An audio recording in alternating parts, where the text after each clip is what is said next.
Someone is going through something now that you cannot explain, and by every standard you cannot explain. Every time you pray, it looks like what happens is, God, where are we going now? People ask you, why did you come to Lagos? You say, I'm not even sure. Was it, I think I was coming to check somebody and just cry my heart. That's how I got here. Oh, the Lord says favor. Listen to me. I'm inspiring you. Men will laugh at you, but tomorrow the sun, the moon, and 11 stars must bow. You don't look like it now. Sometimes they will call you and say you are a useless child.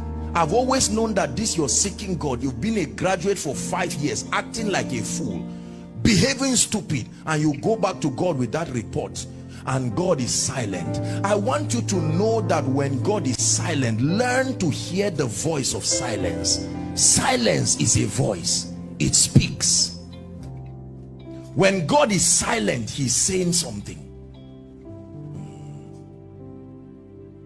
Are we together now? That's my inspiration. We walk by faith. Not everything in your life can be explained.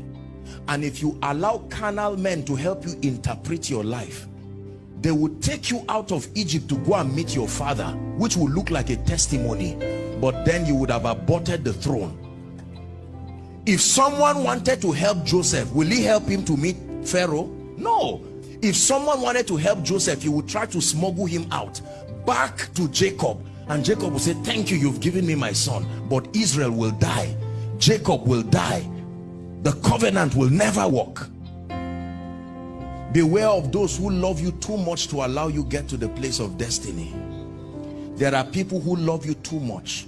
They look at what you are going through and it looks like they love you too much. They will suggest and say, is it worth it? We can go back.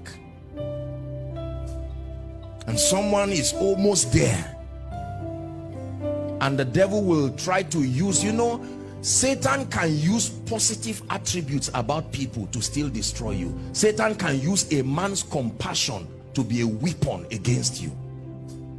Look at what happened to Peter. No, Jesus, I love you. I mean, it was the compassion of Peter that was being used by Satan, and Jesus said, no. If you are not a man of the spirit, you say, Jesus, you are harsh. What kind of person are you? Get thee behind me, Satan. That's not compassion. He's taking the vulnerability of Peter and using it to manipulate Jesus away from the cross.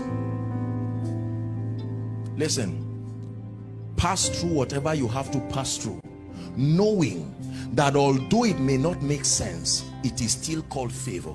Favor is not always positive and worthy of